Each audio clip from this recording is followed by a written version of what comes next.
Texas, or western Texas. Basically today we've got a 10% chance of a tornado within 25 miles of a point per the SPC, and it looks like quite a volatile setup. I'm just leaving Andrews, Texas. There's an area on the visible satellite of like really intense swirling convergence down near Monahans, Texas. Is about an hour south of me, and it looks like storms are going to start to initiate here within the next hour or so. Not long after I noticed this area of swirling on satellite imagery, I had my first towers going up just east of the area. It didn't take long for a storm to explode, already showing signs of weak rotation on radar and giving it this nuclear appearance. The chase was on, or so I thought. Even though the atmosphere was ripe with potential, the initial storm failed to get fully rooted in the atmosphere, and started showing signs that it was still struggling with a cap.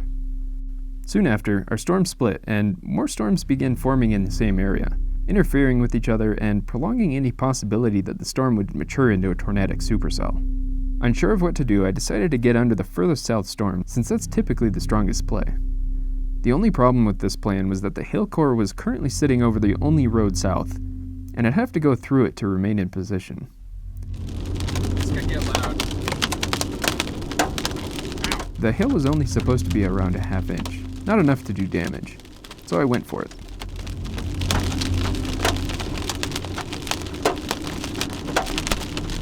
But just as I started to exit the precipitation core, it hit me.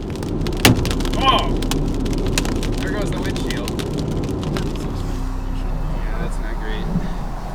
Well, anyways. But I was in position on the storm, and it started to get its act together quick. Okay, so I think like if we... The storm was quickly gaining strength and taking root.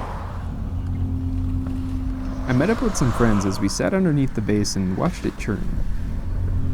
The storm had several areas of rotation, with a couple of them producing short-lived funnels, including several cinnamon bun funnels directly above us.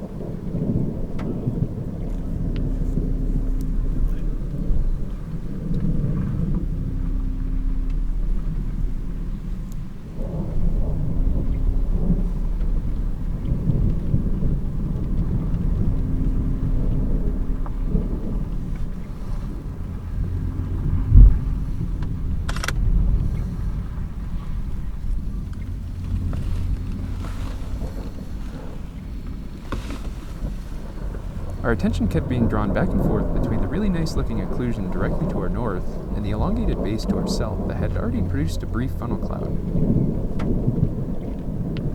Long term, we suspected the base to our north held the best tornado potential, but it wasn't out of the question that there could be a quick spin up along the skinnier, more elongated base directly over us.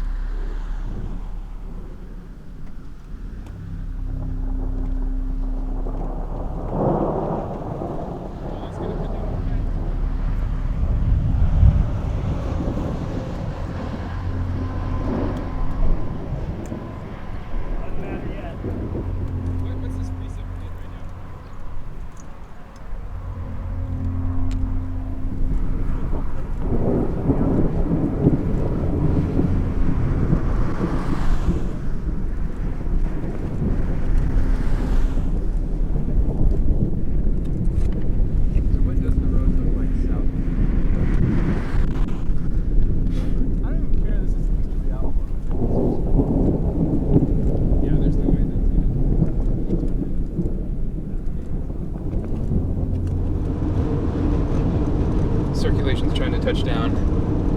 We had a white cone tornado a couple minutes ago, but we didn't have a good place to stop, so hoping to get in better position here. If it produces again or shows itself, can't tell if it's rain wrapped or if it lifted. Radar confirmed what we were seeing on the storm, and the first tornado warning of the day was issued. The storm took a hard right turn and developed this textbook tornado signature on radar. This was it. Guys, beautiful white cone.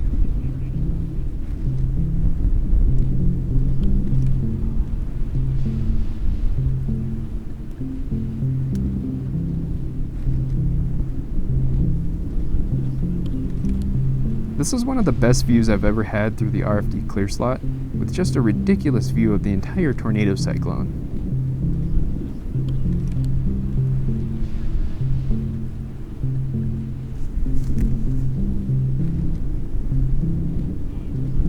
North of Sterling City. Beautiful tornado north of Sterling City.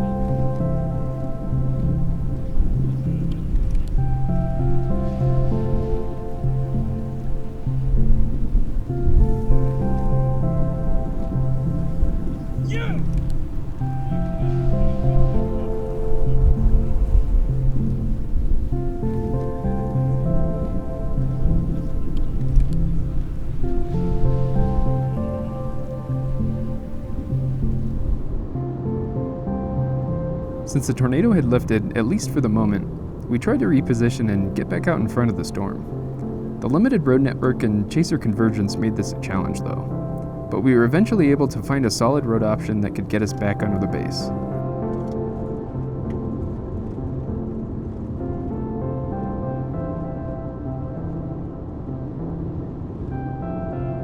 We crested a hill just in time to see another huge white tornado in progress.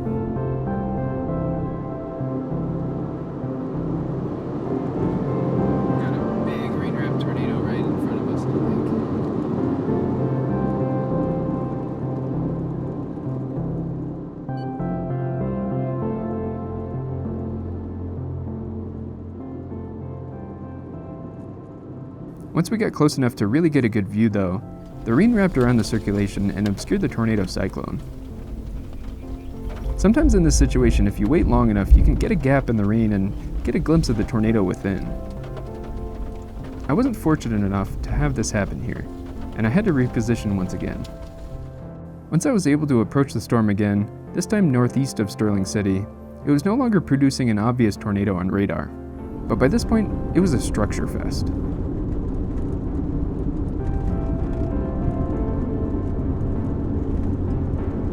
Absolutely insane.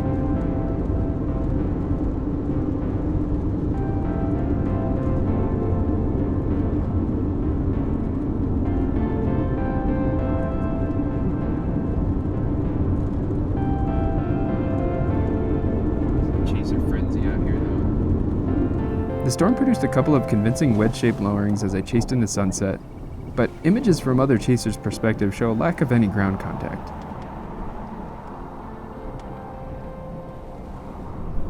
I ended up calling my chase just after sunset, as the lightning wasn't that spectacular, and I was exhausted.